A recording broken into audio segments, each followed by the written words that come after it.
শীতের সকালের ভয়াবহ দৃশ্য, কিচ্ছু দেখা যাচ্ছে না, সব দিকে শুধু ধোঁয়া আর ধোঁয়া মনে হচ্ছে। এই অবস্থা কতদিন থাকবে আল্লাহ জানে। 2024 সালে আমার মনে হচ্ছে যে শীতের কুয়াশাটা একটু বেশি পড়তেছে। যাই হোক, আসসালামু আলাইকুম বন্ধুরা, আমার বাংলা ইউটিউব চ্যানেল মাই থিঙ্কের পক্ষ থেকে সবাইকে সালাম জানাচ্ছি।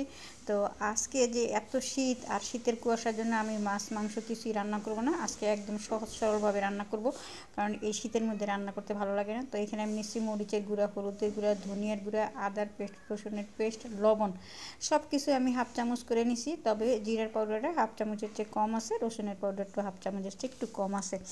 তো আমি প্রথমে পেঁয়াজটাকে একটু ভেজে নিচ্ছি, কারণ পেঁয়াজের মধ্যে রস থাকে, এটা আমরা সবাই জানি। পেঁয়াজের রসটাকে একটু ভেজে নিতে হবে।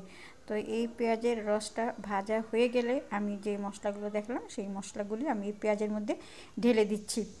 তো মশলাকে একটু পানি দিয়ে গুলে নিচ্ছি, যাতে মশলাটা ভালো মতো পেঁয়াজের মধ্যে পড়ে এবং যাতে পুড়ে না যায়। মোট কথা পুড়ে না যায়, আমি সবসময় মশলাটা একটু গুলিয়ে দিই, এটা অনেকেই জানেন। তো যাই হোক, মশলাটা এইভাবে গুলে দিলে আমার কাছে মনে হয় ভালো হয়, পারফেক্ট হয়, সেই জন্যই আমার দেওয়া। তো আপনারা যেইভাবে খুশি এইভাবেই দিতে পারেন, সমস্যা নেই। রান্নাটা যার যার মতো হয়, এটা আমরা সবাই জানি, শুধুমাত্র ধারণাটা নিতে হয় একজনের থেকে। তো যাই হোক, আমার মশলাটা কষানো হয়ে গেছে, দেখেন তেলটা উপরে উঠে গেছে। তেলটা যেহেতু উপরে উঠে গেছে মশলা, সেই জন্য বোঝা গেছে যে মশলাটা কষানো হয়ে গেছে। তো এইভাবে তেল উপরে উঠলে মশলা থেকে বোঝা যাবে যে মশলাটা পারফেক্টভাবে কষানো হয়ে গেছে। আর একটা তরকারির টেস্ট হয় মশলার উপরে, কষানোর উপরেই অনেক কিছু ভিত্তি করে, তো এটা আমি সবসময় বলে থাকি আপনাদেরকে।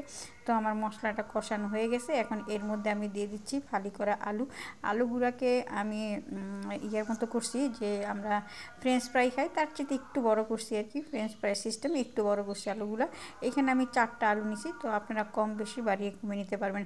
তো এখন এই আলুটা একটু কষিয়ে নেব, পানিটা শুকানো পর্যন্ত আমাকে অপেক্ষা করতে হবে। তো পানিটা শুকিয়ে গেলে আমি আবার দেখাচ্ছি আপনাদেরকে যে আসলে এই তরকারিটা রান্না করার পরে কেমন হচ্ছে বা কীভাবে রান্নাটা আমি শেষ করলাম। তো আমার দেখেন আলুটা কষানো হয়ে গেছে। এবার এই আলুর মধ্যে আমি দিয়ে দিচ্ছি আগে থেকে সিদ্ধ করে রাখা, এটা ফ্রিজের মধ্যে ছিল, বুটের ডাল। তো এই বয়মের মধ্যে ছিল, তো এই বয়মের মধ্যে একটু পানি দিয়ে দিছিলাম যাতে এটা তাড়াতাড়ি গলে যায়। তো সেই বুটের ডালটাও আমি এখন এই আলুর মধ্যে দিয়ে দিলাম। তো এইভাবে সহজ সরলভাবে এই শীতের মধ্যে কিন্তু রান্না করা যায়, খেতে কিন্তু ভালো লাগে, খারাপ না। তো দেখেন আমার বুটের ডালটা দেওয়ার পরেও এটাও কষানো হয়ে গেছে, পানিটা প্রায় শুকিয়ে আসছে। তো পানিটা আর একটু শুকাবে। চুলার আঁচটা কিন্তু আমি মিডিয়াম আঁচেই রাখছি, মিডিয়ামের চেয়ে বাড়াই নেই, মিডিয়াম আঁচের মধ্যেই আমি পুরো রান্নাটা শেষ করতে যাচ্ছি। তো আমার আলু এবং বুটের ডাল দুটোই সিদ্ধ করা হয়ে গেছে। এখন এর মধ্যে আমি দিয়ে দিচ্ছি টমেটো। এখানে আমি একটা টমেটো দিয়েছি 4 টুকরা করে, এইটা মাঝারি সাইজের একটা টমেটো, বেশি বড়ও না বেশি ছোটও না। তো টমেটোটা দেওয়ার পরে আবার একটু নাড়াচাড়া দিয়ে দিলাম, উল্টিয়ে পাল্টে, টমেটোকে একটু ভেঙে দেওয়ার চেষ্টা করবেন। তো আমার এই জিনিসগুলো এখন কষানো হয়ে গেছে পারফেক্টভাবে। তো এখন এর মধ্যে আমি দিয়ে দিব ঝোল, কারণ আমি এখন ঝোল না দিলে এটা মানে অন্যরকম হয়ে যাবে, সেই জন্য এখনই ঝোলটা দিতে হবে।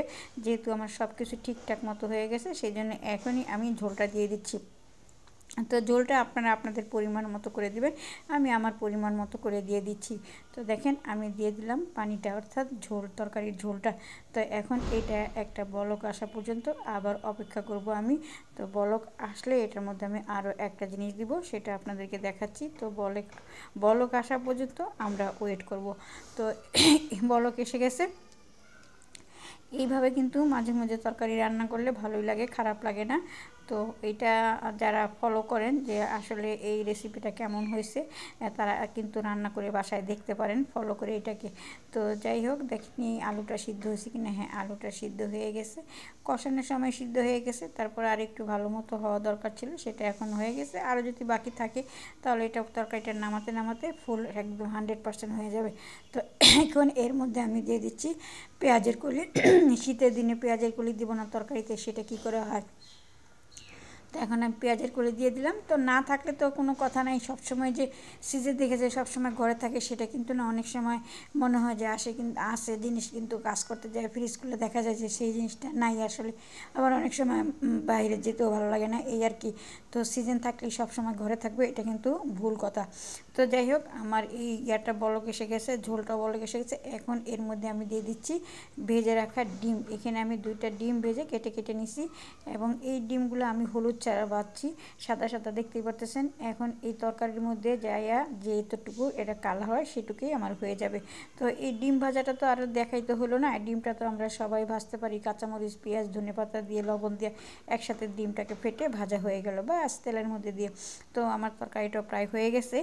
এখন আমি এটার মধ্যে দিয়ে দিব ধনেপাতা কুচি। তবে ধনেপাতা কুচি দেওয়ার আগে এটার মধ্যে আরও একটা জিনিস দিতে হবে, যেই জিনিসটা এই তরকারিটাকে আরও বেশি স্বাদ করবে এবং আরও বেশি লোভনীয় করবে। এই দেখেন, এটা হচ্ছে জিরা পাউডার।